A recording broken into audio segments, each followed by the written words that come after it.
What's up, everybody? I'm Duke James. This is Zanzibar. Alright, I should be able to work with this. I've allied Malindi and Pate. Mombasa's allied Kilwa. I'm gonna try to ally these guys instead of Pate. They might ally someone else. They only have 2 alliance slots. So they'll probably ally somebody over here, but I'm gonna improve relations with them and then build a spy network on Mombasa. I rolled a general, I got a 101. So not great. I believe I did everything again. So it should be the same. We're actually making... Another difference is we're making a ducat this game versus we were losing like half a ducat before, so we lose diplomacy, but we gain a ducat a month.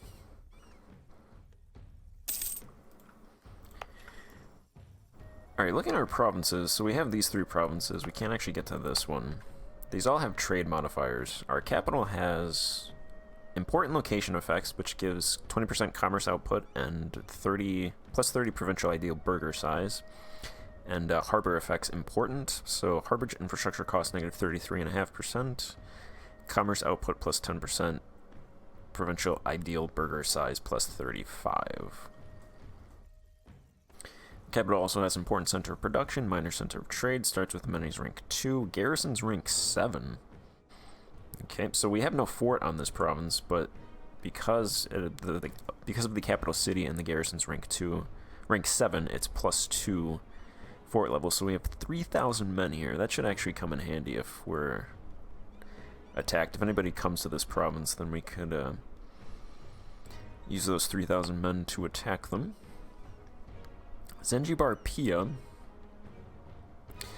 actually has a better natural location. It has major location effect and major harbor effect. I'm going to leave my capital here, though, just for role-playing purposes.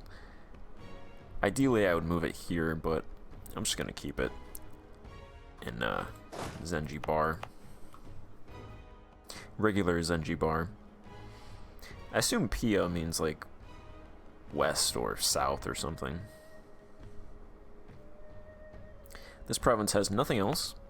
And then this province has minor location effect. And then there's a whole lot of provinces around here with other natural effects. None of them are as good as the 2 that I have. This one is minor. This province has 30,000 residents in it. My capital has 11,000. 11,000 residents, 91,000 peasants. This province has 2,500 residents, 88,000 peasants, and this province has 2,500 residents and 57,000 peasants. I'm thinking what I'm going to do is you can now move population. So you can now move population. My plan is to conquer some of these provinces that have residents. This one apparently has no residents. Mombasa has 10,000 residents, so if I conquered Mombasa, I'm thinking I'll try to move 5,000 residents from like Mombasa into my capital. Pretty much just try to put a lot of residents into my capital, build up amenities when I can, and then just build Zanzibar into a major province. And then if I can get a lot of money from that, that would be perfect. These provinces, I believe these are all minor locations, because I'd rather have one centralized province that has a lot of people in it than all of these like kind of low, just a bunch of like low people in them. This one would be good to move to, because this province has minor location effects, so definitely move those people out of there, either this province or my capital.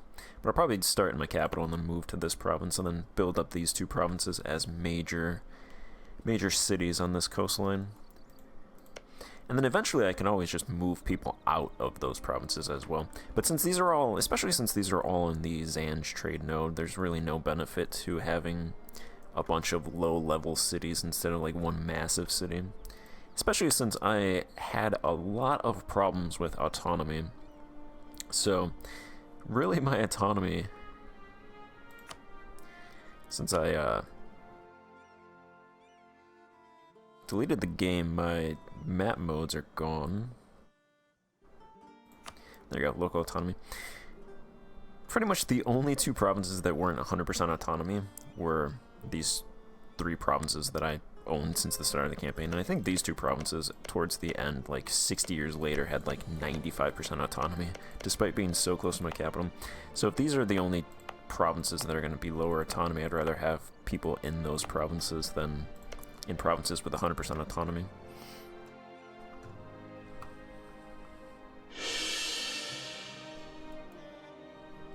Alright, drilling these guys.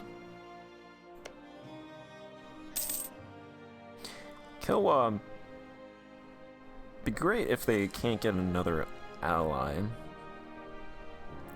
They have 2 vassals. Sofala and Quelimane are their vassals.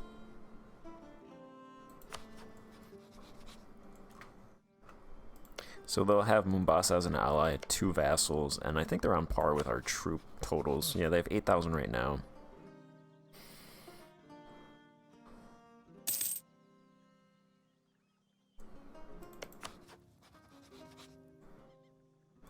They're gonna definitely try to expand down here.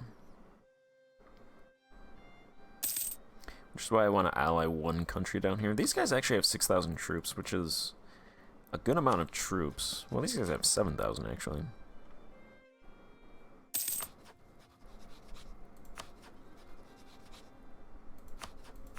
Now the bad thing is their mil tech down here is pretty low. So everybody starts with 6 mil tech. We start with 13, so they have half the mil tech. Which is why I allied Pate. So I'll use us 3 should be able to take out Mombasa.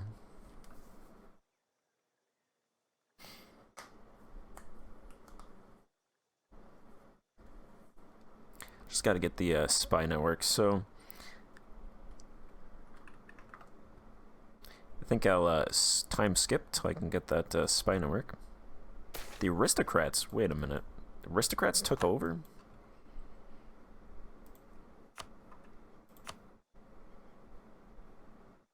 I think it's going to be a 3-way battle between these guys. Bureaucrats and spiritualists have no influence, so if I can get some metropolitan advisors... I have a theologian, burger, and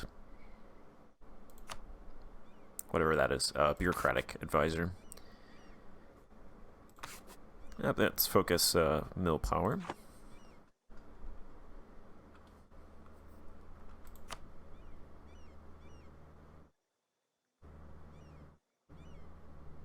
Chiefs are going to take over. Problem with the chiefs, they give you a cheaper army, but they give monthly autonomy change plus 0.2, so it's really bad. I'd rather have the metropolitans take over, not only because I have to do the reforms, but because they give trade efficiency and global trade power. And they don't do anything with autonomy. I think I'll promote them. Everybody's positive. I think this promotion drops everyone else's opinion by 15. The aristocrats have a resting point of 15, so they'll actually increase. Everybody else will drop down to 0. And I don't think it affects the bureaucrats. But that'll give the burghers control of the country, and it'll counterweight the permitting the old ways by giving them plus 0.2 versus the 0.15 that the chiefs have. So I'll go ahead and do that. Also boosts their loyalty a little bit as well.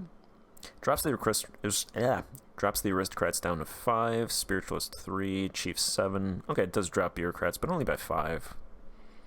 So everybody else is still positive except for the bureaucrats. Metropolitans jump up to 47. And the metropolitans take over, so I should get a little bit more trade income.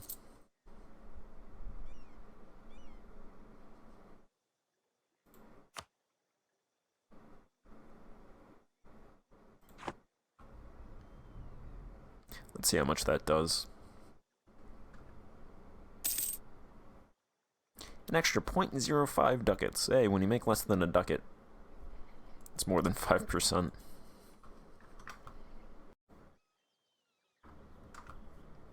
I'll let this go, and then Zanzibar has 2, 4, 6, 8, 10, 12. It has 12 industry slots filled, so it's max 16. 3 urban development. So I want 2 of those slots. Well, let's see. One of them is going to be higher learning.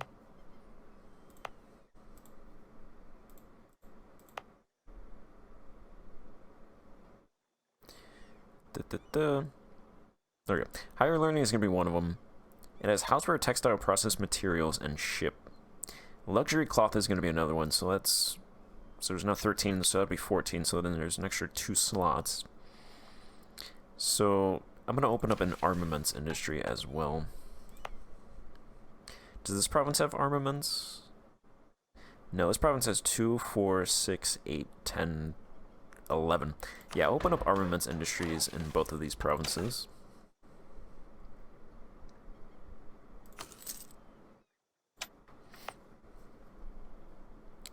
And then our capital has... I should let this go, actually. Our capital has mines 14 out of 41, farmland size 90 out of 209, forestry size 7, so I'm not going to open up any forestry stuff. That's entirely worthless. Fisheries 15 out of 30. Makes a lot of money from commerce, a little bit of academic, a little bit of industrial. So it's a little bit of unemployment. There's 107 immigration. This province has 27 out of 41 mines, 70 out of 191 farmlands, 14 out of 245 forestry. So this province is a nice forestry province. And that has a tiny little bit of unemployment. And this province is 26 out of 41 mines, 50 out of 158 farmlands, 0 out of 3 forestries. So a little bit of farmland in that province.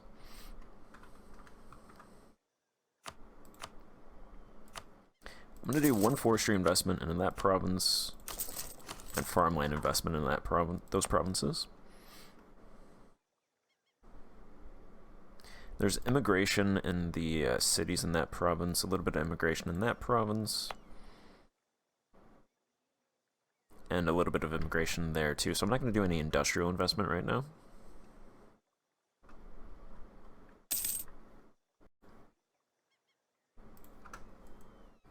Alright, there's no way I'm going to be able to actually ally these guys, because I need a royal marriage first. And, well... yeah, I'm not going to get their opinion up enough, so I went ahead and I got rid of that guy. I rivaled Mombasa, and I started doing a spy network in Kilwa, so I'll get claims on both of those guys. If one of the spy networks is found out, then I'll go to the other one.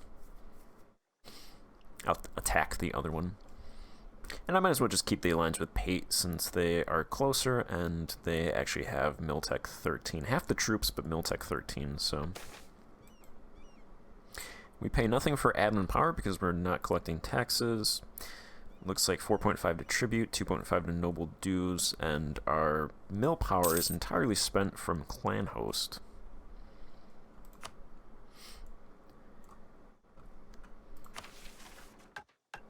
I'm going to do a census. I assume we have massive deficits everywhere. Well, I'll look at population first.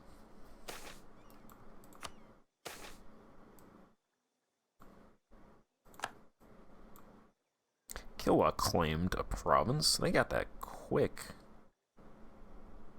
I guess they were a rival to me, so if I rivaled Mombasa, I would have gotten a claim by now. We have 240,000 size peasants, growing by 1,100 per month, or a year. That's not bad. 16,600 residents. Natural change 0.021. A little bit of inward movement. Mutapa announced Kilwa as a rival. 704 burghers, 1,500 clergy.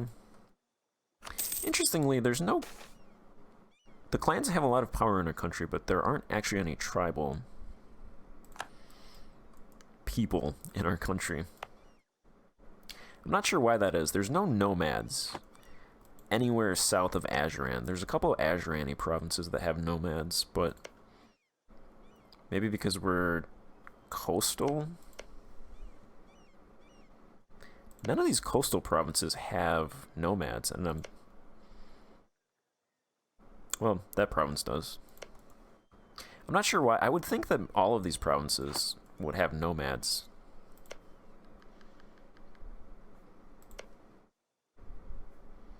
But none of these southern provinces have nomads. Not even Madagascar has nomads. It's kind of weird.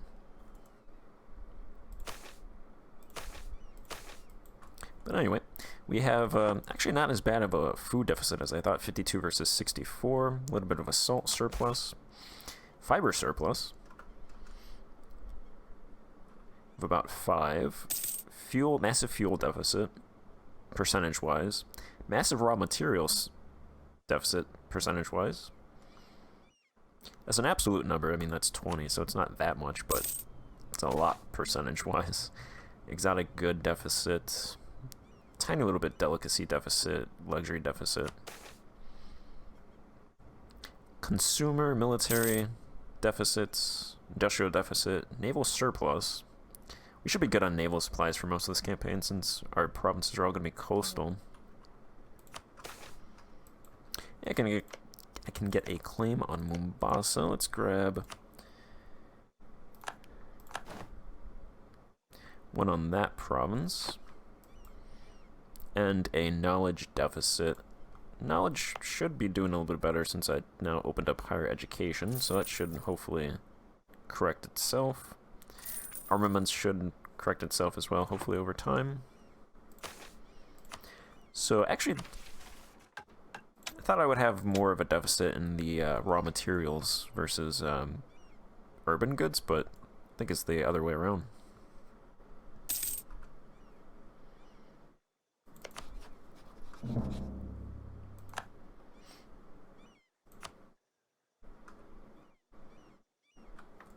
Alright, they changed the favors system, so you get favors a lot more quicker now. So I have favors with Melindy and Pate 2 years into the campaign. Normally that would take like 5-10 years. I think it would take 10 minimum because it would be 1 favor per year. I have 28 army drill. Yeah, that's 14,000 versus 14,000. We have the benefit of Kilwa having vassals, so they're a lot more separated. We could smash Mombasa and then go south. I just want to protect this province. Have a little bit of money, we're making a ducat. Corruption's increasing by a lot, actually.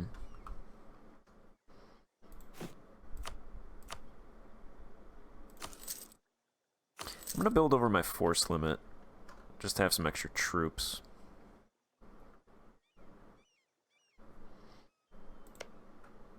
If I fight Mombasa, Pretty sure Malindi or Pate would claim this province, so I'll probably try to grab these two provinces.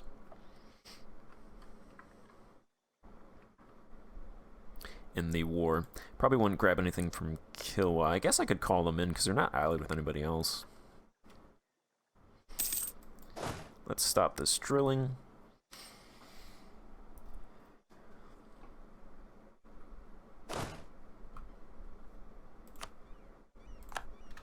Widespread tax relief has expired.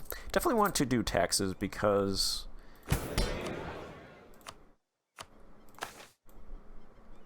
Oh, okay, my corruption is 0. Provincial corruption is 0. In my other failed campaign, which I might release sometime, if anybody wants to watch me bumble through 12 episodes, corruption was like 90%. So that might be because I haven't conquered. I think if I start conquering other provinces, then that should increase. Oh, I could do one of these reforms right now. I should probably do these as quick as possible.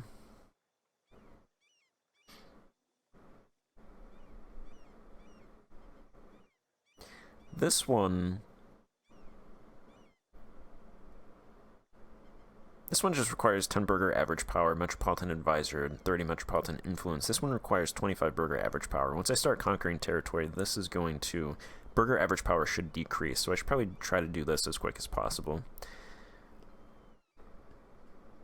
This gives better effects with that 10% urban production, but I think this one is more important to do, where it wants stability.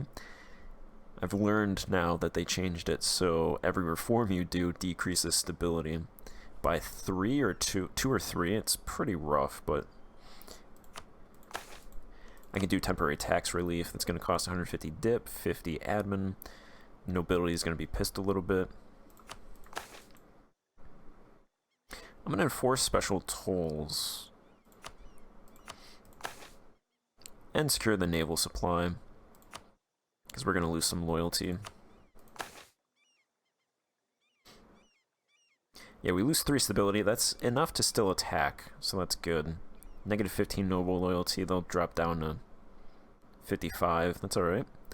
Negative 1 hierarchy, that's not good. Unavoidable though. Oh, and then reforms also tanked my legitimacy as well, so that's why I definitely want to keep my legitimacy as high as possible. Alright, so we need this one up 1 more, and this one needs to go up or down 1. Definitely up, because up is in support of the burgers, and I want to make the burgers as powerful as possible. Alright, so I'm going to end this not end this campaign. I'm going to end this campaign 2 episodes in. Now, I'm going to end this episode, and then get in a position to attack Mombasa, and then go from there. So, thank you for watching. Or Kilwa. Thank you for watching.